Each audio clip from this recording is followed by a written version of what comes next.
Hi, I'm Jerry James Stone, and in this video I'm going to talk to you about how to properly store carrots. Let's get to it. So before we get into talking about carrots, we're going to talk about Patreon. I've recently signed up as a creator there, and I would love your support.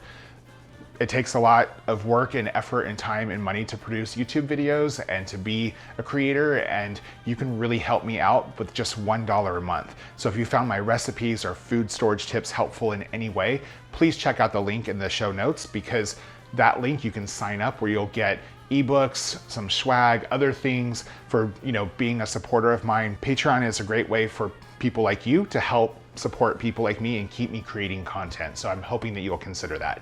Anyway, let's get to storing carrots. Okay, so how to store carrots.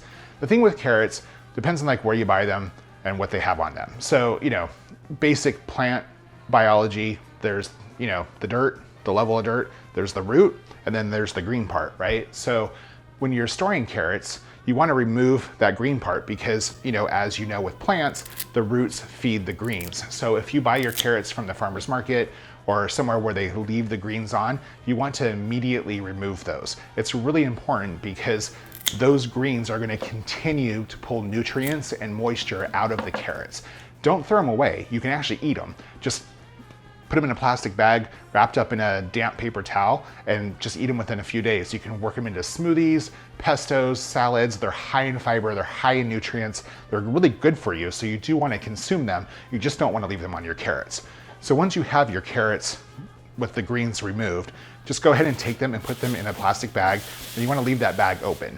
That's really all it takes. Carrots are not too picky. If you store them this way in the crisper drawer, they can actually last up to, I've had them last up for a few months. It really depends. You kind of can tell that the carrot is no longer good once it starts to get a little bit slimy. That's when you want to get rid of it. But stored this way without the greens, carrots will last for quite a long time. The one thing that's really important when it comes to carrots is when you're storing them in the fridge, carrots are very, very sensitive to ethylene gas. Ethylene gas is basically, it's basically kind of like a growth hormone, right? So fruit and vegetables put off ethylene gas as they're ripening. The worst offenders are like bananas and apples and avocados. So things that produce a lot of ethylene gas are going to make whatever they're next to that are sensitive to ethylene gas ripen a lot faster.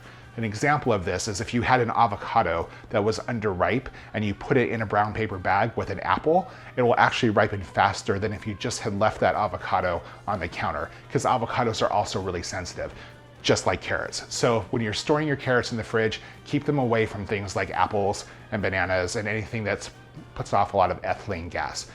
Stored in a plastic bag in the crisper drawer without the greens, carrots will last up to a few months. And that's really it. So if you like this tip, hey, give me a thumbs up. If there's something that you want to see, just drop a comment down below. And if you like to cook like I do, I release new videos every week. So please subscribe. See you guys next time.